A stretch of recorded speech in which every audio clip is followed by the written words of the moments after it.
વિદ્યાર્થી મિત્રો, અગાઉ આપણે ત્રિકોણ વિશે શીખી ગયા કે ત્રિકોણ જે છે એ ત્રણ રેખાખંડો વડે બનેલી બંધ આકૃતિ છે. આપણે આ ત્રિકોણ વિશે અગાઉ માહિતી મેળવેલી છે. હવે ત્રિકોણમાં ત્રણ ખૂણા અને ત્રણ બાજુઓ હોય છે. હવે આજે આપણે ત્રિકોણના પ્રકાર વિશે વાત કરીશું. તો ત્રિકોણના પ્રકારમાં પહેલા ખૂણાના આધારે ત્રિકોણના પ્રકાર જોઈએ. તો પહેલો પ્રકાર છે લઘુકોણ ત્રિકોણ. હવે લઘુકોણ એટલે આપણે અગાઉ શીખી ગયા છે કે જે ખૂણાનું માપ 90 અંશ કરતા ઓછું હોય, નાનું હોય, એને આપણે લઘુકોણ કહીશું. તો લઘુકોણ ત્રિકોણ કોને કહેવાય એના વિશે સમજીએ. તો જે ત્રિકોણના દરેક ખૂણા 90 અંશ કરતા નાના હોય તેવા ત્રિકોણને લઘુકોણ ત્રિકોણ કહે છે. તો વિદ્યાર્થી મિત્રો, જે ત્રિકોણ છે એ ત્રિકોણના ત્રણેય ખૂણા 90 અંશ કરતા નાના હોય. દાખલા તરીકે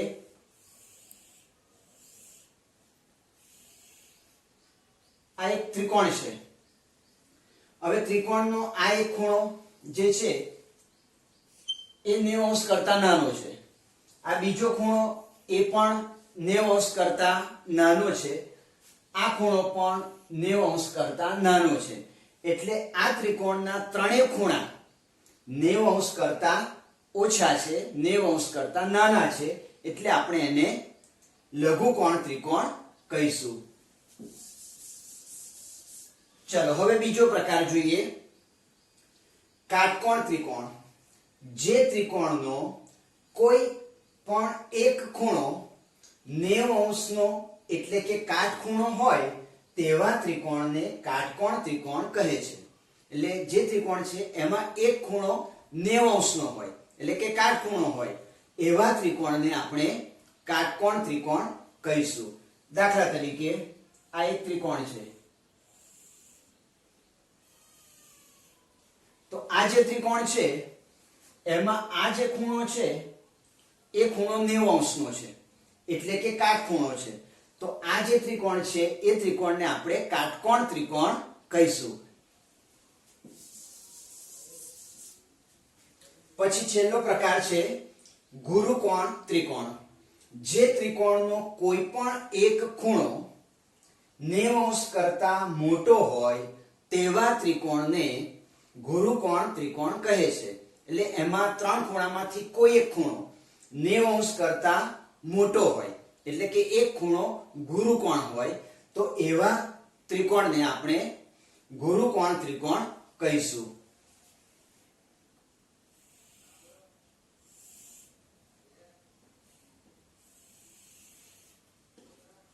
આ એક ત્રિકોણ છે. હવે આ ત્રિકોણમાં આ જે ખૂણો છે એ ખૂણો 90 અંશ કરતા વધારે છે, બરાબર છે, એટલે કે ગુરુકોણ છે. એટલે આ ત્રિકોણને આપણે ગુરુકોણ ત્રિકોણ કહીશું. સમજણ પડી? તો આ રીતના આપણે ખૂણાના આધારે ત્રિકોણના ત્રણ પ્રકાર પાડ્યા: લઘુકોણ ત્રિકોણ, કાટકોણ ત્રિકોણ અને ગુરુકોણ ત્રિકોણ. હવે વિદ્યાર્થી મિત્રો, ત્રિકોણના પ્રકાર બાજુઓના આધારે સમજીએ. એટલે કે બાજુઓના આધારે ત્રિકોણના પ્રકાર. ચલો, એમાં પહેલો છે સમબાજુ ત્રિકોણ. જે ત્રિકોણની ત્રણેય બાજુઓના માપ સરખા હોય એટલે એની ત્રણેય બાજુઓ કેવી હોય? સરખી હોય તેવા ત્રિકોણને સમબાજુ ત્રિકોણ કહે છે. એટલે કે એની ત્રણેય બાજુઓના માપ સરખા હોય. દાખલા તરીકે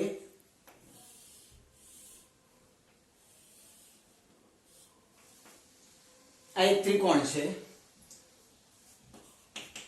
એનું માપ જે છે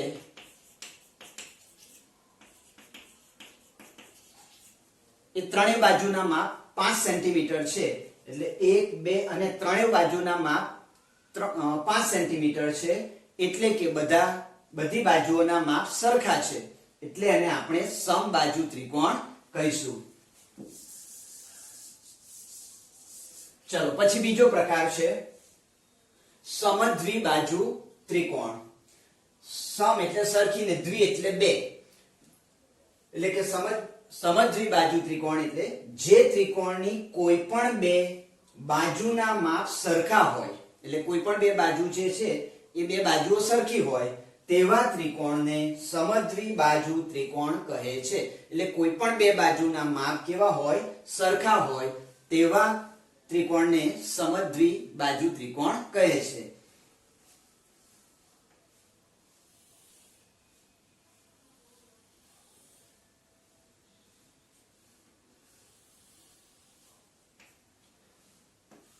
ચલો આ ત્રિકોણ છે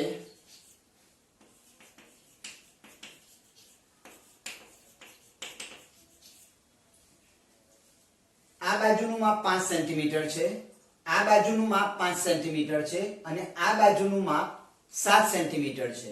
એટલે કે બે બાજુઓ જે છે એ બે બાજુઓના માપ સરખા છે, એટલે એને આપણે સમદ્વિબાજુ ત્રિકોણ કહીશું. એટલે કે કોઈ પણ ત્રિકોણની બે બાજુના માપ સરખા હોવા જોઈએ, તો આ બે બાજુના માપ સરખા છે એટલે એને આપણે સમદ્વિબાજુ ત્રિકોણ કહીશું. અને છેલ્લે વિષમબાજુ ત્રિકોણ. જે ત્રિકોણની ત્રણેય બાજુના માપ સરખા ન હોય, એટલે કે ત્રણેય બાજુના માપ અલગ અલગ હોય તેવા ત્રિકોણને વિષમબાજુ ત્રિકોણ કહે છે. એટલે ત્રિકોણની ત્રણેય બાજુઓ અલગ અલગ હોય, ત્રણેય બાજુના માપ જુદા જુદા હોય તેવા ત્રિકોણને વિષમબાજુ ત્રિકોણ કહે છે.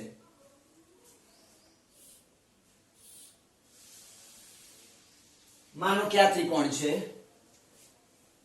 આ 3 સેન્ટીમીટર, આ 5 સેન્ટીમીટર અને આ 7 સેન્ટીમીટર. તો આ જે ત્રિકોણ છે એની આ એક બાજુનું માપ 3 સેન્ટીમીટર છે, આ બીજી બાજુનું માપ 5 સેન્ટીમીટર અને ત્રીજી બાજુનું માપ 7 સેન્ટીમીટર છે. એટલે કે આ ત્રણેય બાજુના માપ કેવા છે? જુદા જુદા છે.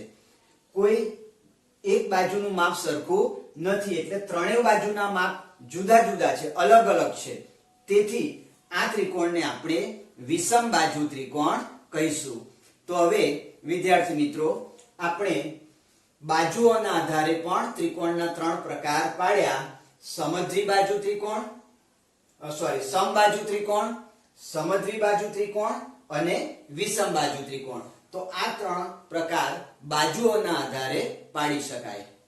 લંબ રેખાઓ એના વિશે માહિતી મેળવીએ. બે રેખાઓ એવી રીતે છેદે કે જેમના દ્વારા રચાતો ખૂણો 90 અંશનો થાય તો આ રેખાઓ પરસ્પર લંબ રેખાઓ છે, જેને સંકેતમાં આ રીતના ઊંધા ટી વડે દર્શાવાય છે. તો ફરી કહી દઉં, બે રેખાઓ એવી રીતે છેદે કે જેના કારણે એ રેખાઓ છેદવાને કારણે જે ખૂણાની રચના થાય છે એ ખૂણો કેવો હોવો જોઈએ? 90 અંશનો થતો હોવો જોઈએ. તો એ બે રેખાઓને પરસ્પર લંબ રેખાઓ કહે છે. આપણે ઉદાહરણ જોઈએ. માનો કે આ L રેખા છે, એને એક આ બીજી રેખા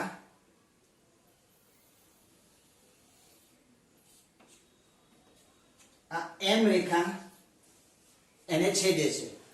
તો પરસ્પર એ રીતના છેદે છે કે એમના દ્વારા જે ખૂણો રચાયો, બરાબર છે, આ ખૂણો રચાય એ ખૂણો કેટલા અંશનો છે? 90 અંશનો છે. બરાબર છે, કાટખૂણો છે ને, તો આપણે જોઈ શકાય તમે કાટખૂણિયાની મદદથી. તો આ 90 અંશનો ખૂણો રચાય છે. તો આ L રેખા અને M રેખા એ જે છે એ પરસ્પર લંબ રેખા કહેવાય. અને એને દર્શાવવું હોય તો M લંબ L. તો આ રીતના એને દર્શાવી શકાય. પણ વિદ્યાર્થી મિત્રો, એક બીજું ઉદાહરણ બતાવું તમને. માનો કે આ X રેખા છે, હવે એને N રેખા છેદે છે. બરાબર છે, આ S રેખા છે, એને N રેખા છેદે છે. છેદે છે તો આમાં પણ એકબીજાને આ બંને રેખાઓ છેદે છે. એ જ રીતના અહીંયા પણ બંને રેખાઓ એકબીજાને છેદે છે. પણ વિદ્યાર્થી મિત્રો, આ જે રેખા એકબીજાને છેદે છે તો એના દ્વારા આ ખૂણો રચાયો, બીજો આ ખૂણો રચાયો કહેવાય, આય કહેવાય ને આય કહેવાશે. બરાબર છે? તો અહીંયા આગળ કોઈ પણ ખૂણો 90 અંશનો બનતો નથી. એટલે કે બંને રેખાઓ દ્વારા જે રચાતો ખૂણો છે એ 90 અંશનો ખૂણો થતો નથી. તો આ બે રેખાઓને લંબ રેખાઓ કહેવાશે નહીં. બરાબર છે? જ્યારે આ L અને M રેખા છે એ લંબ રેખા કહેવાશે. કારણ શું? એના દ્વારા જે ખૂણાની રચના થાય છે એ ખૂણો 90 અંશનો બને છે. એટલે કે બે રેખાઓ એવી રીતના છેદે કે જેમના દ્વારા રચાતા ખૂણાનું માપ 90 અંશ, એટલે કે 90 અંશનો ખૂણો થાય તો આ બે રેખાઓ પરસ્પર લંબ રેખાઓ છે એમ કહી શકાય. બરાબર છે? એટલે આને આપણે લંબ રેખાઓ S અને N લંબ રેખા છે એમ કહેવાશે નહીં. જ્યારે અહીં L અને M જે છે એ લંબ રેખાઓ છે એમ કહી શકાશે. ખ્યાલ આવી ગયો ને બંનેનો તફાવત? હવે વિદ્યાર્થી મિત્રો, આપણે સ્વાધ્યાય 5.5 જોઈએ. એમાં પહેલો પ્રશ્ન છે, નીચેનામાંથી કઈ પ્રતિકૃતિઓ લંબ રેખાઓ દર્શાવે છે? અગાઉ આપણે જોયું કે લંબ રેખા જે છે એ પરસ્પર 90 અંશનો ખૂણો રચે છે. તો આ વસ્તુને આપણે ધ્યાનમાં રાખીશું. ચલો, પહેલું શું છે? ટેબલની સપાટીની પાસેની બાજુઓ. તો વિદ્યાર્થી મિત્રો, આ એક ટેબલ દોરવાનો એક પ્રયત્ન કર્યો છે. હવે આ જે ટેબલ છે તો આ બે જે સપાટી છે એ સામસામેની સપાટી કહેવાશે, અને આ સપાટી અને આ સપાટી જે છે એ પાસેની સપાટી કહેવાશે. તો હવે આપણે ટેબલની, તમે ટેબલ જોયું છે ને, તો એની આ પાસેની જે સપાટીઓ છે એ આ સપાટી, આ જે ખૂણો રચે છે, આમાં તો મેં પેલું 3D પ્રકારની આકૃતિ દોરી છે એટલે કદાચ ખ્યાલ નહીં આવે, પણ આને આપણે ટેબલની સપાટી સમજી લઈએ. તો આ જે ટેબલ છે એની આ સામસામેની સપાટી, આ સામસામેની સપાટી. હવે આ સપાટી અને આ સપાટી એ જે છે એ પાસેની, આ સપાટી અને આ સપાટી, આ સપાટી અને આ સપાટી, આ સપાટી અને આ સપાટી એ પાસેની સપાટી કહેવાય.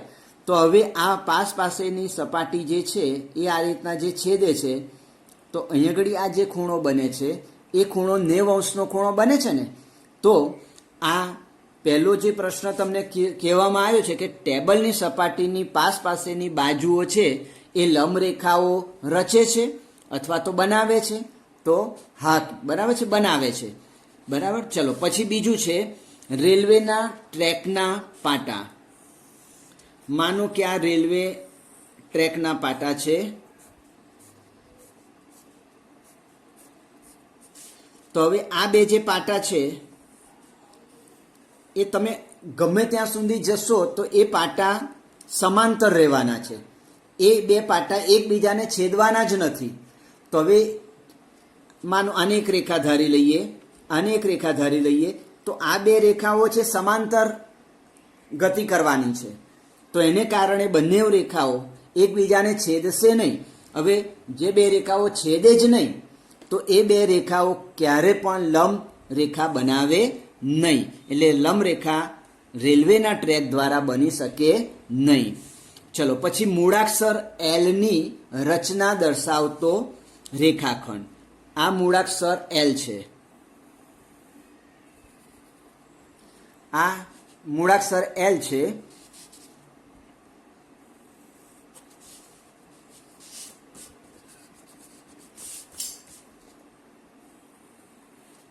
હવે મૂળાક્ષર L દ્વારા જે રચના થાય છે,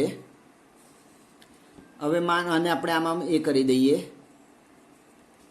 તો આના દ્વારા જે આ એક રેખા છે એનાથી આ એક રેખા જે છે એ બરાબર 90 અંશના ખૂણે છેદે છે. એટલે આ જે L બને છે એ L એ આ જે ખૂણો બને છે એ 90 અંશનો ખૂણો બને છે. તેથી કહી શકાય કે એલ મૂળાક્ષર જે છે એના દ્વારા લંબ રેખા બને છે. અને છેલ્લો પ્રશ્ન છે મૂળાક્ષર વી. આપણે મૂળાક્ષર વી ને આપણે આ રીતના રજૂ કરીએ. તો આપણે આ મૂળાક્ષર વી છે, તો આ રેખા આમ જાય છે, આ રેખા આ રીતના જશે, બરાબર છે. તો હવે આ જે છેદે છે પરસ્પર, તો આ બિંદુએ છેદે છે, તો આના દ્વારા બનતો જે ખૂણો છે એ ખૂણો 90 નો નથી, બરાબર છે. 90 કરતાં નાનો છે. આપણી લંબ રેખા માટેની શરત શું છે કે બંને રેખાઓ પરસ્પર 90 ખૂણે છેદતી હોવી જોઈએ. એટલે આના દ્વારા મૂળાક્ષર વી દ્વારા લંબ રેખા બનશે નહીં. ટેબલની સપાટી દ્વારા બનશે, રેલવેના ટ્રેકના પાટા દ્વારા નહીં બને. મૂળાક્ષર એલ દ્વારા એની રચના બનશે, મૂળાક્ષર વી દ્વારા એની રચના બનશે નહીં. તો વિદ્યાર્થી મિત્રો, આ રીતના આપણે એની ગણતરી કરવાની છે. ચલો, હવે બીજો પ્રશ્ન છે. રેખાખંડ PQ એ રેખાખંડ XY ને લંબ રેખાખંડ છે. એટલે PQ રેખાખંડ અને XY રેખાખંડ એ બંને લંબ રેખાખંડ છે. PQ અને XY એ બિંદુએ છેદે છે. ખૂણો PAY એનું માપ કેટલું હશે એ તમારે નક્કી કરવાનું છે. તો આપણે અહીં આકૃતિ સમજીએ. તો પહેલા રેખાખંડ XY કીધું છે, તો આપણે પહેલા રેખાખંડ XY દોર્યો, XY દોર્યો, બરાબર છે. પછી એવું કહેવામાં આવ્યું છે કે PQ એ XY ને લંબ રેખાખંડ છે. હવે જે PQ છે એ આ XY જે રેખાખંડ છે એ XY રેખાખંડને લંબ રેખાખંડ છે. તો લંબ છે એટલે 90 ખૂણે છેદતો હોય તો જ એને લંબ કહેવાય. તો આ જે છે એ PQ રેખાખંડ છે, PQ. અને કયા બિંદુએ છેદે છે કીધું છે? તો એ બિંદુએ છેદે છે એમ તમને કીધું છે. તો આ રીતના એની રચના થઈ. હવે પ્રશ્નમાં શું કીધું છે? ખૂણા PAY નું માપ શોધવાનું છે. એટલે ખૂણો PAY, બરાબર છે. PAY જે ખૂણો છે એ ખૂણો કેટલા અંશનો બનશે? 90 નો બને છે. તો આ ખૂણાનું માપ 90 થશે. ખ્યાલ આવી ગયો?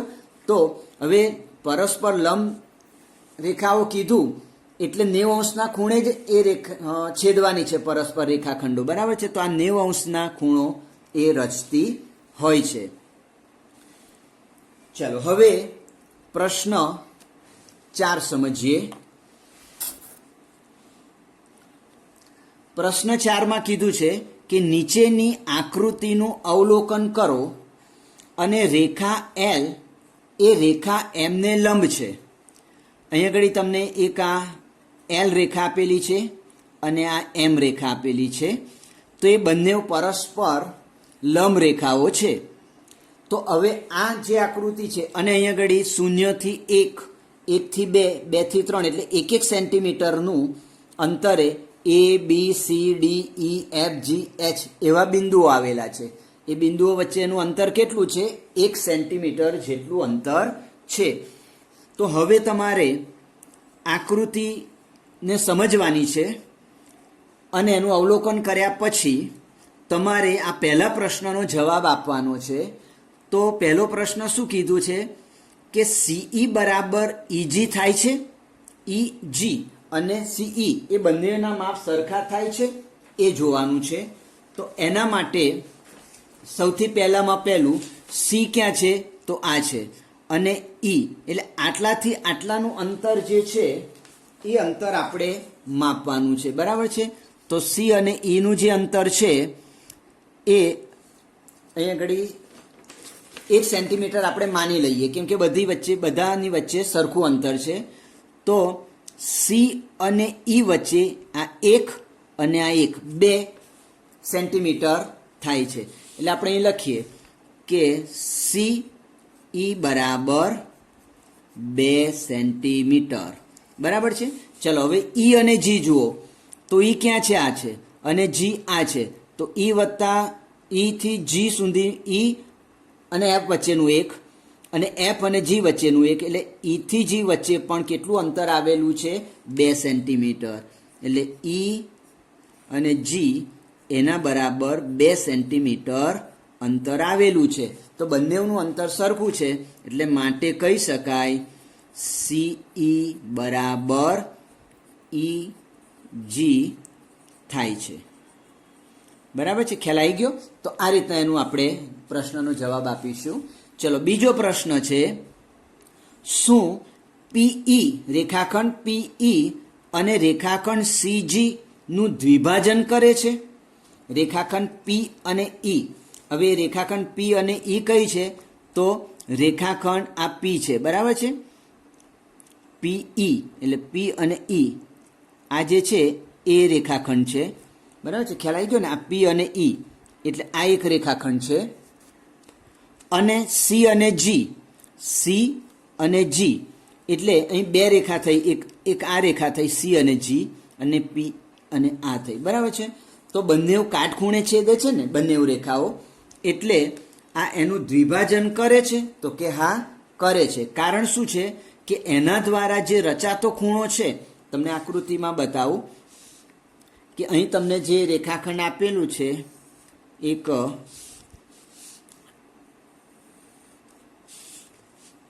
અહીં એમ છે, અહીં ઈ બિંદુ આપેલું, પી બિંદુ આપેલું છે અને અહીં ઈ બિંદુ આપેલું છે, આ ઈ બિંદુ આપેલું છે, બરાબર છે. તો અને અહીં આગળ સી છે અને અહીં આગળ જી છે, બરાબર છે. તો આ પી ઈ એટલે આ રેખા અને સી અને જી આ રેખાખંડ, તો બંને પરસ્પર 90° ખૂણે છેદે છે, એટલે કહી શકાય કે બંનેનું દ્વિભાજન કરે છે. તો આ પ્રશ્નનો જવાબ સાચો છે, દ્વિભાજન કરે છે એમ કહેવાય ને. એટલે બંને રેખાઓ એકબીજાની દ્વિભાજક છે એમ કહી શકાય. ચલો પછી રેખાખંડ પીઈ લંબ દ્વિભાજક બનતો હોય તેવા બે રેખાખંડ શોધી કાઢો. હવે રેખાખંડ પીઈ પહેલા શોધી કાઢીએ. રેખાખંડ પીઈ છે, બરાબર છે, એને દ્વિભાજક બનતા હોય એવા તમારે બીજા રેખાખંડો દ્વિભાજન એ શોધવાનું છે. તો આ જે છે એ બેની વચ્ચે જે આવતા હોય આ બધા જ આવશે. એ અને ડીની વચ્ચે નથી આવતો આ પીઈ, બરાબર છે. પીઈ જે દ્વિભાજક છે એ બી અને ડીની વચ્ચે નહીં આવતો, પણ આ રેખાખંડ એવા બે રેખાખંડના જે માપ આપેલા છે એની વચ્ચે આવતો હોવો જોઈએ. તો આપણે ડી એફ કહી શકાય, સી એફ કહી શકાય, બી એફ કહી શકાય, એ એચ કહી શકાય. ટૂંકમાં આ રેખાખંડ વચ્ચે આવતો હોય આ દ્વિભાજક, એવા બધા જ રેખાખંડને આપણે એના દ્વારા બનતો દ્વિભાજક કહી શકાય. તો ડી એફ બરાબર છે, પછી સી એફ અથવા C G, D G, B H, તો બધા જ જે છે એ લંબ દ્વિભાજક બને છે. ચલો હવે ડી નો જવાબ આપીએ આપણે. શું નીચેનું સત્ય છે? AC is equal to FG. AC is greater than FG, એટલે એસી જે છે એ એફજી કરતા મોટા છે. તો હવે એ અને સી નું માપ આપણે જુઓ. એ અને સી નું માપ કેટલું થશે? 1 અને 1 2, એટલે એ સી બરાબર 2 સેન્ટીમીટર, બરાબર છે. અને એફ અને જી, તો એફ અને જી એનું અંતર કેટલું છે? 1 સેન્ટીમીટર, એટલે એફ જી બરાબર 1 સેન્ટીમીટર. ખ્યાલ આવ્યો? તો હવે આપણને શું કીધું છે? AC is greater than F G. તો એસી કેટલા થયા? 2 ગ્રેટર ધેન એફ જી બરાબર 1. તો 2 1 કરતાં મોટા છે, એટલે 2 ગ્રેટર ધેન ઇઝ 1, બરાબર છે, એટલે 2 1 કરતાં મોટા છે, એટલે આ પહેલું જે છે સાચું છે, સત્ય છે, બરાબર. ચલો પછી બીજું શું કીધું છે, CD બરાબર GH, CD બરાબર GH.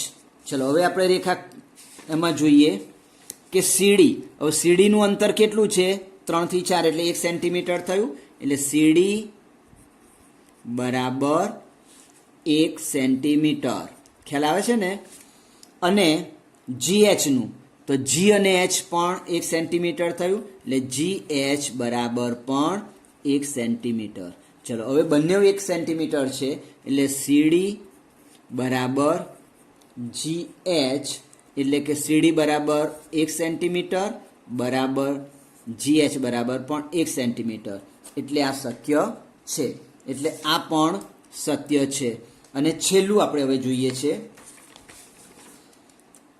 BC is less than EH, BC less than EH, EH. ચલો પહેલા BC જુઓ, B અને C એનું માપ કેટલું થયું, 2 થી 3 એટલે 1 સેન્ટીમીટર થયું, એટલે BC બરાબર 1 સેમી. EH નું તમે માપ જુઓ, E અને H તો 1, 2 અને 3, બરાબર છે, EH બરાબર 3 સેન્ટીમીટર. ચલો હવે BC આપણે સમીકરણ શું હતું, BC is less than EH. ચલો BC નું માપ મૂકી દઈએ 1 સેન્ટીમીટર, લેસ ધેન નું નિશાન મૂકી દઈએ, EH નું માપ મૂકી દઈએ 3 સેન્ટીમીટર. તો હવે 1 3 કરતાં નાના છે, બરાબર છે, તો આ પણ સત્ય છે, એટલે આ 3 વિધાનો સત્ય છે, બરાબર છે. તો આ રીતના આપણે એની ગણતરી કરીશું. હવે વિદ્યાર્થી મિત્રો આપણે સ્વાધ્યાય 5.6 નો અભ્યાસ કરીએ. નીચે આપેલા ત્રિકોણના પ્રકારના નામ આપો, એટલે કયા પ્રકારનો ત્રિકોણ છે એ તમારે જણાવવાનું છે. ચલો હવે ત્રિકોણ તમને આપેલું છે 7 સેન્ટીમીટર, 8 સેન્ટીમીટર અને 9 સેન્ટીમીટર બાજુઓના માપ ધરાવતો ત્રિકોણ. આપણે અગાઉ શીખી ગયા છે એ પ્રમાણે માનો કે એક આ ત્રિકોણ છે, આ આશરે બનાવ્યું છે, તો આનું 7 સેન્ટીમીટર માપ છે, આ 8 સેન્ટીમીટર માપ છે અને આ બાજુનું માપ 9 સેન્ટીમીટર છે. તો હવે વિદ્યાર્થી મિત્રો આ ત્રિકોણની ત્રણેય બાજુના માપ કેવા છે, અલગ અલગ છે, બરાબર છે. તો ત્રણેય બાજુના માપ જો અલગ અલગ હોય તો એવા ત્રિકોણને આપણે શું કહીશું, વિષમ બાજુ ત્રિકોણ. એટલે એની બધી બાજુઓ વિષમ છે, મતલબ અલગ અલગ છે. એટલે આ પ્રથમ જે ત્રિકોણનું માપ આપેલું છે એવા આ જે માપ ધરાવતો ત્રિકોણ છે વિષમ બાજુ ત્રિકોણ છે. ચલો પછી બીજું એ રીતના કીધું છે કે ABC એટલે ત્રિકોણ ABC આપેલો છે, માનો કે આ A, B અને આ C, A B C આ ત્રિકોણ આપેલો છે, બરાબર. જેમાં AB બરાબર 8.7 સેન્ટીમીટર, એટલે આ AB નું માપ કેટલું છે, 8.7 સેન્ટીમીટર. A અને C નું માપ છે 7 સેન્ટીમીટર અને B અને C નું માપ આપેલું છે 6 સેન્ટીમીટર. તો હવે અહીંયા આગળ તમને બાજુઓના માપ આપેલા છે, એટલે આ ત્રિકોણને આપણે બાજુઓના પ્રકારની દ્રષ્ટિએ તમારે એનો પ્રકાર કહેવાનો છે. તો બાજુઓની દ્રષ્ટિએ તમે જોઈએ તો એની ત્રણેય બાજુ આ 8.7 સેન્ટીમીટર છે, આ 6 સેન્ટીમીટર છે અને આ 7 સેન્ટીમીટર છે, બરાબર છે. એટલે તો ત્રણેય બાજુઓ કેવી છે, અલગ અલગ છે. જેમ આ ત્રિકોણમાં ત્રણેય બાજુ અલગ હતી તો એ વિષમ બાજુ ત્રિકોણ કહેવાય. તો આ ત્રિકોણની પણ બધી બાજુઓ કેવી છે, જુદી જુદી છે, એટલે આ ત્રિકોણને પણ આપણે શું કહીશું, વિષમ બાજુ ત્રિકોણ છે એમ કહેવાશે. ચલો આ A થયું, આ B નો જવાબ થયો. હવે આપણે C નો જવાબ મેળવીએ. તો C માં એવું કીધું છે કે PQR એટલે ત્રિકોણ PQR છે, પી ક્યુ આર, બરાબર છે. હવે એમાં પી ક્યુ બરાબર ક્યુ આર બરાબર પી આર, એટલે પી ક્યુ બરાબર ક્યુ આર બરાબર પી આર બરાબર 5 સેન્ટીમીટર. એટલે પી ક્યુ આ બાજુ સરખી છે, ક્યુ આર એટલે આ બાજુ પણ સરખી છે, અને પી આર એટલે આ બાજુ પણ સરખી છે. એટલે બધી બાજુઓ સરખી છે અને એનું માપ તમને આપેલું છે 5 સેન્ટીમીટર. એટલે ત્રણેય બાજુનો માપ કેવા છે? સરખા છે. એટલે આ બાજુ 5 સેન્ટીમીટરનું છે, આ ક્યુ આર એ પણ 5 સેન્ટીમીટર અને પી આર પણ 5 સેન્ટીમીટર. એટલે જે ત્રિકોણની ત્રણેય બાજુના માપ સરખા હોય એમને શું કહેવાશે? એ ત્રિકોણને શું કહીશું? સમબાજુ ત્રિકોણ. એટલે આને સમબાજુ ત્રિકોણ કહેવાશે. બરાબર છે. એની બધી બાજુઓ સરખી છે એટલે એને સમબાજુ ત્રિકોણ કહીશું. ચલો પછી છે ત્રિકોણ DEF, જેમાં માપ ખૂણો D બરાબર 90 છે. તો આપણે DEF ત્રિકોણ રચીએ.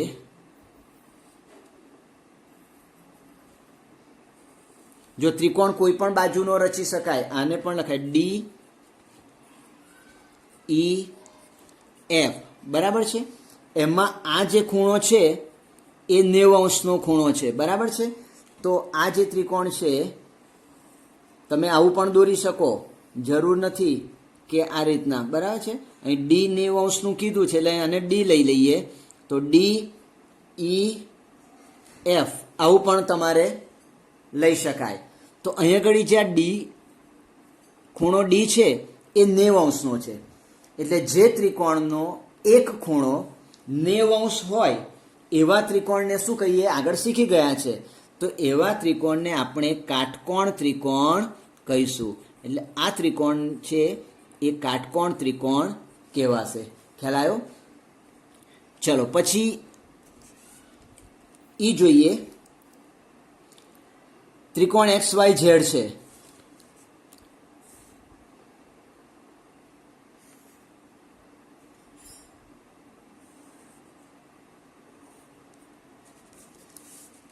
ત્રિકોણ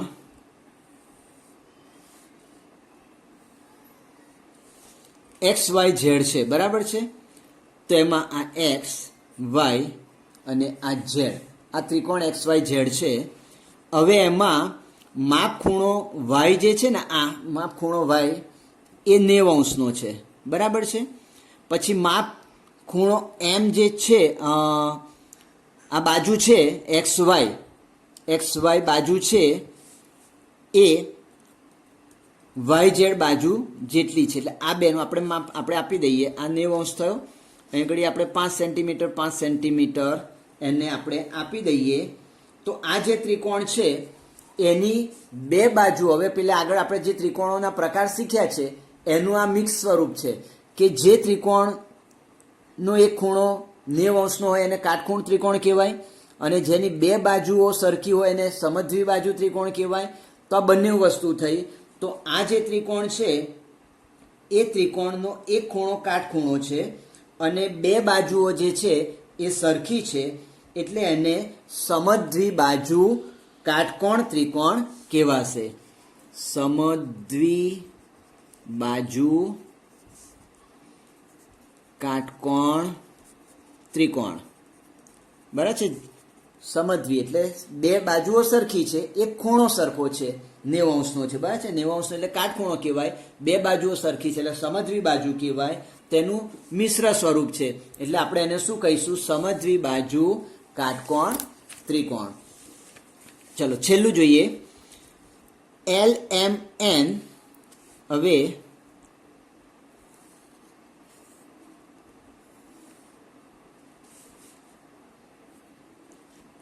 LMN આ ત્રિકોણ આપેલો છે. એમાં L બરાબર આ જે છે 30° છે, M બરાબર 70° છે અને N છે એ 80° છે, બરાબર છે. તો અહીં ત્રણેય ખૂણાના માપ કેવા છે? 90° કરતા નાના. આ ખૂણો 30 અંશનો છે એટલે 90 અંશ કરતા, એટલે કાટખૂણા કરતા નાનો ખૂણો હોય એને શું કહેવાય? 90 અંશ ખૂણો એટલે કાટખૂણો. એના કરતા નાનો ખૂણો છે એટલે લઘુકોણ કહેવાશે. બરાબર છે. આમાં 70 અંશ એ પણ 90 અંશ કરતા નાનો ખૂણો છે એટલે આને પણ લઘુકોણ કહીશું. બરાબર છે. આ 80 અંશ છે એટલે એ પણ 90 અંશ કરતા નાનો છે એટલે એને લઘુકોણ કહીશું. એટલે આ જે ત્રિકોણ છે એ ત્રિકોણના ત્રણેય ખૂણા કેવા છે? લઘુકોણ છે.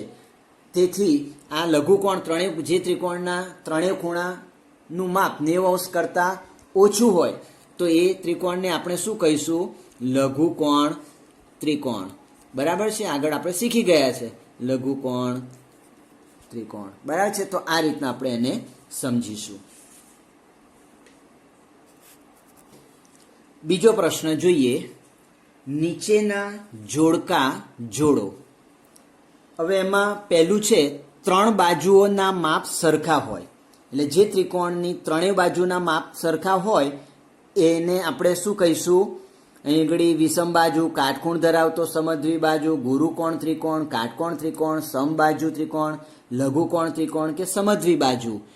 બરાબર છે. તો ત્રણેય બાજુ, ત્રિકોણની 3 બાજુ છે એટલે બધી બાજુઓના માપ સરખા હોય તો એને શું કહેવાશે? સમબાજુ ત્રિકોણ. એટલે આનો જવાબ શું થશે? 3 બાજુઓના માપ સરખા હોય તેને સમબાજુ ત્રિકોણ કહેવાશે. એટલે જવાબ ઈ આવશે. બરાબર છે. આની સાથે જવાબ કયો આવશે? ઈ આવશે. ચલો પછી બીજું છે 2 બાજુઓના માપ સરખા હોય. એટલે 2 બાજુના માપ સરખા હોય એને શું કહીશું? સમદ્વિ બાજુ. 2 બાજુઓ સરખી છે એટલે એને સમદ્વિ બાજુ ત્રિકોણ કહેવાશે. તો સમદ્વિ બાજુ ત્રિકોણ એનું જોડકું શું આવશે? જી. તો જે 2 બાજુઓના માપ સરખા હોય તો એને સમદ્વિ બાજુ ત્રિકોણ કહેવાય. ચલો પછી બધી બાજુઓના માપ ભિન્ન હોય તો ત્રણેય બાજુના માપ અલગ અલગ હોય એવા ત્રિકોણને શું કહીશું? વિષમ બાજુ. બધી બાજુઓ જુદી જુદી માપ ધરાવે છે એટલે એને વિષમ બાજુ ત્રિકોણ કહીશું. એટલે આનો જવાબ આવશે એ. એટલે બધી બાજુઓના માપ ભિન્ન હોય એને વિષમ બાજુ ત્રિકોણ કહેવાય. પછી 3 લઘુકોણ હોય. એટલે 3 એટલે ત્રિકોણના તો 3 ખૂણા જ હોય અને 3 ખૂણા કેવા છે? લઘુકોણ છે. તો હવે જે ત્રિકોણના 3 ખૂણાનું માપ 90 અંશ કરતા નાનું હોય એટલે કે લઘુકોણ હોય તો એવા ત્રિકોણને આપણે શું કહીશું? લઘુકોણ ત્રિકોણ કહીશું. એટલે આનો જવાબ શું આવશે? એ. 3 લઘુકોણ હોય એટલે એને લઘુકોણ ત્રિકોણ કહેવાશે. ચલો એક કાટખૂણો હોય એટલે જે ત્રિકોણનો એક ખૂણો 90 અંશનો હોય તો એવા ખૂણાને આપણે શું કહીશું? કાટકોણ ત્રિકોણ. બરાબર છે. એટલે આ જવાબ આવશે. એટલે ડી આવશે. એટલે જે ત્રિકોણનો એક ખૂણો કાટખૂણો હોય એને આપણે કાટકોણ ત્રિકોણ કહેવાશે.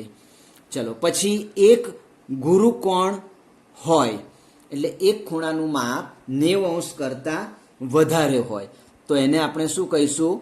ગુરુકોણ. તો એ આપણે જવાબ આવશે ગુરુકોણ ત્રિકોણ. એટલે જે ત્રિકોણનો એક ખૂણો 90 અંશ કરતા વધુ માપ ધરાવતો હોય એવા ત્રિકોણને આપણે ગુરુકોણ ત્રિકોણ કહીએ. એવી આપણે એના વ્યાખ્યામાં શીખી ગયા છે. તો આનો જવાબ શું આવશે? સી આવશે. બરાબર. ચલો હવે છેલ્લું 2 બાજુઓ સરખી અને એક કાટખૂણો હોય. એટલે 2 બાજુ સરખી હોય એટલે સમદ્વિ બાજુ કહેવાય અને એક કાટખૂણો હોય એટલે કાટખૂણો કહેવાય. એટલે સમદ્વિ બાજુ અને કાટખૂણો એ બંનેનું સંયોજન વાળું જવાબ આમાં શોધી કાઢે તો કાટખૂણો ધરાવતો સમદ્વિ બાજુ. એટલે કાટખૂણો ધરાવે છે અને 2 બાજુઓ સરખી ધરાવે છે એટલે કાટખૂણો ધરાવતો સમદ્વિ બાજુ ત્રિકોણ કહેવાશે. એટલે આનો જવાબ થશે બી. બરાબર છે. તો આ રીતના આપણે એનો જવાબ આપીશું. હવે પ્રશ્ન 3 જોઈએ. નીચે આપેલા ત્રિકોણોના નામ 2 જુદી જુદી રીતે દર્શાવો. હવે અવલોકન કરીને તમે ખૂણાના પ્રકાર વિશે નિર્ણય કરી શકશો. બરાબર છે. ચાલો હવે આપણે બંને રીતે બતાવવાના છે. એટલે દરેક આ જે ત્રિકોણ છે એ 2 પ્રકાર ધરાવતો ત્રિકોણ છે. ચલો પહેલો ત્રિકોણ છે એ ત્રિકોણ 8 સેન્ટીમીટર, 5 સેન્ટીમીટર અને 5 સેન્ટીમીટર. એટલે આ 2 બાજુઓના માપ સરખા છે. બરાબર છે. એટલે બાજુની દ્રષ્ટિએ જો તમે એના પ્રકાર પાડીએ તો આને શું કહેવાશે? સમદ્વિબાજુ ત્રિકોણ. અને હવે જો અહીં ખૂણા તમને આપેલા છે, આ ત્રણેય ખૂણા તમે જોઈ શકો છો કે ત્રણેય ખૂણા 90 અંશ કરતા નાના છે, એટલે લઘુકોણ ત્રિકોણ પણ કહેવાશે. એટલે આ ત્રિકોણ જે છે એ લઘુકોણ ત્રિકોણ છે અને બે બાજુઓ સરખી છે, એટલે એને સમદ્વિબાજુ ત્રિકોણ પણ કહેવાશે. ચલો પછી બી છે. આ ત્રિકોણનું માપ 17 સેન્ટીમીટર છે. આ બાજુનું માપ 8 સેન્ટીમીટર છે અને આ બાજુનું માપ 15 સેન્ટીમીટર છે. હવે વિદ્યાર્થી મિત્રો, અહીં ત્રણેય બાજુના માપ કેવા છે? અલગ અલગ છે. એટલે જે ત્રિકોણની ત્રણેય બાજુના માપ અલગ અલગ હોય, જુદા જુદા હોય, એવા ત્રિકોણને આપણે શું કહીશું? વિષમ બાજુ ત્રિકોણ. એટલે પહેલા દ્રષ્ટિએ આપણે એને જો એનું નામ આપવું હોય, એનો પ્રકાર જણાવવો હોય, તો બાજુની દ્રષ્ટિએ જોઈએ તો ત્રણેય બાજુ અલગ અલગ છે, એટલે એને વિષમ બાજુ ત્રિકોણ કહેવાશે. અને બીજું, ખૂણાની દ્રષ્ટિએ જોઈએ તો આ એક ખૂણો જે કાટખૂણો છે, આ ત્રિકોણનો એક ખૂણો કાટખૂણો છે, એટલે કે 90 અંશનો ખૂણો છે. એટલે આને બીજી દ્રષ્ટિએ જોઈએ તો ખૂણાની રીતે આપણે એનું જો નામ આપીએ તો એને કાટકોણ ત્રિકોણ કહેવાશે. એટલે વિષમ બાજુ ત્રિકોણ અને કાટકોણ ત્રિકોણ. પછી ત્રીજી આકૃતિ છે સી. અહીં આગળ 7 સેન્ટીમીટર આપ્યું છે, આ 7 સેન્ટીમીટર આપ્યું છે અને આ ખૂણો એક તમને આપેલો છે. તો અહીં આગળ બે બાજુઓ કેવી છે? સરખી છે. બરાબર છે. આનું માપ આપ્યું નથી, પણ સ્વાભાવિક છે કે આ બે કરતાં આનું માપ વધારે હશે. બરાબર છે. તો આપણે ગમે તે માપ 9 કે 10 સેન્ટીમીટર ધારી શકાય, પણ જરૂર નથી આપણે. બરાબર છે. બે બાજુના માપ આપેલા છે, તો અવલોકનની રીતે જોઈએ તો પણ આ જે બાજુ છે મોટી છે. બરાબર છે. એટલે 7 સેન્ટીમીટર કરતાં તો મોટી જ છે. એટલે અહીંયા આગળ જોઈએ તો આ બે બાજુઓના માપ સરખા છે, એટલે આ ત્રિકોણને આપણે સમદ્વિબાજુ ત્રિકોણ કહી શકાય. બરાબર છે. અને એનો આ જે ખૂણો છે એ 90 અંશ કરતાં મોટો છે, એટલે કે ગુરુકોણ છે. બસ ખ્યાલ આવશે ને? 90 અંશ કરતાં મોટો ખૂણો છે, એટલે આ ગુરુકોણ છે. એટલે બીજી ખૂણાની દ્રષ્ટિએ એનો પ્રકાર પાડીએ તો એને શું કહેવાશે? ગુરુકોણ ત્રિકોણ. એટલે સમદ્વિબાજુ ત્રિકોણ અને ગુરુકોણ ત્રિકોણ. તો આ રીતના એના બે બાજુના પ્રકાર પડાશે. ચલો પછી ડી જોઈએ. તો ડીમાં આ 10 સેન્ટીમીટર માપ છે, આ 10 સેન્ટીમીટર માપ છે. એટલે બે બાજુઓના માપ કેવા છે? સરખા છે. બરાબર છે. એટલે બે બાજુના માપ સરખા હોય એને શું કહેવાય? સમદ્વિબાજુ ત્રિકોણ. અને આ ખૂણો છે 90 અંશનો ખૂણો છે. બરાબર છે. તો 90 અંશનો ખૂણો છે એટલે એને આપણે કાટખૂણો કહીશું. તો આ ત્રિકોણ કાટખૂણો બતાવે છે, દર્શાવે છે. જે ત્રિકોણનો એક ખૂણો 90 અંશનો હોય એને કાટકોણ ત્રિકોણ કહેવાય. તો આ ત્રિકોણ આપણે બાજુઓની રીતે જોઈએ તો સમદ્વિબાજુ ત્રિકોણ કહેવાશે. અને આ ખૂણાની દ્રષ્ટિએ જોઈએ તો એક ખૂણો 90 અંશનો બને છે, એટલે એ ખૂણાને આપણે કાટકોણ ત્રિકોણ કહીશું. બરાબર છે. ચલો પછીનો પ્રશ્ન છે ઈ. એમાં જુઓ તો આ બાજુ આપી છે 5.2 સેન્ટીમીટર, આ બાજુ પણ આપી છે 5.2 સેન્ટીમીટર અને આ ત્રીજી બાજુ પણ 5.2 સેન્ટીમીટર છે. તો હવે બાજુની દ્રષ્ટિએ આપણે જોઈએ તો આ ત્રિકોણની બધી બાજુઓ કેવી છે? સરખી છે. એટલે એને આપણે શું કહીશું? સમબાજુ ત્રિકોણ. બધી બાજુઓ સરખી હોય એવા ત્રિકોણને આપણે સમબાજુ ત્રિકોણ કહીશું. તો આ બધી બાજુઓ સરખી છે એટલે એને સમબાજુ ત્રિકોણ. હવે બીજું કે આ ખૂણાઓ આપણે જુઓ તો આ જે ખૂણાઓ છે એ બધા ખૂણા તમે અવલોકનની દ્રષ્ટિએ તમે નક્કી કરી શકો કે 90 અંશ કરતાં તો નાના જ છે. બરાબર છે. તો ત્રણે ત્રણ ખૂણા 90 અંશ કરતાં નાના છે. 90 અંશ કરતાં નાના ખૂણાને શું કહેવાય? લઘુકોણ. તો અહીં ત્રણેય ખૂણા લઘુકોણ છે. બરાબર છે. એટલે આ ત્રિકોણને બીજી રીતે ખૂણાની દ્રષ્ટિએ જોઈએ તો લઘુકોણ ત્રિકોણ કહેવાશે. બધી બાજુઓ સરખી છે એટલે સમબાજુ ત્રિકોણ, અને ખૂણાની દ્રષ્ટિએ જોઈએ તો લઘુકોણ ત્રિકોણ. અને છેલ્લે છે એફ. આ ત્રિકોણ જે આપ્યું છે એનું આ બાજુનું માપ 9 સેન્ટીમીટર છે, આ બાજુનું માપ 10 સેન્ટીમીટર છે અને આ બાજુનું માપ 15 સેન્ટીમીટર છે. તો હવે બાજુની દ્રષ્ટિએ જોઈએ તો ત્રણેય બાજુના માપ કેવા છે? જુદા જુદા છે. એટલે એને આપણે પહેલામાં પહેલું તો બાજુની દ્રષ્ટિએ એના પ્રકાર વિશે કેવું હોય તો એને શું કહેવાશે? વિષમ બાજુ ત્રિકોણ. બરાબર છે, બધી બાજુઓના માપ જુદા જુદા છે એટલે વિષમ બાજુ ત્રિકોણ કહેવાશે. હવે એમાં આ જે ખૂણો છે એ ખૂણો તમે અવલોકનની દ્રષ્ટિએ જોશો તો 90 કરતાં મોટો છે. બરાબર છે, 90 કરતાં મોટો છે ને, એટલે જે ખૂણો 90 કરતાં મોટો હોય એને શું કહીશું? ગુરુકોણ. તો જે ત્રિકોણના એક ખૂણાનું માપ 90 કરતાં વધુ હોય એટલે કે એનો એક ખૂણો ગુરુકોણ હોય એવા ત્રિકોણને આપણે ગુરુકોણ ત્રિકોણ કહીશું. એટલે ખૂણાની દ્રષ્ટિએ જોઈએ તો ગુરુકોણ ત્રિકોણ છે, અને બાજુની દ્રષ્ટિએ જોઈએ તો બધી બાજુઓ જુદી જુદી છે એટલે વિષમ બાજુ ત્રિકોણ.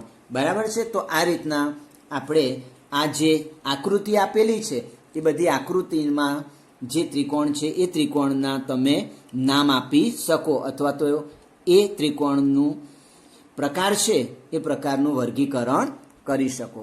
આપણે બંને રીતે ખૂણાની દ્રષ્ટિએ પણ કર્યું અને બાજુઓની દ્રષ્ટિએ પણ કર્યું છે.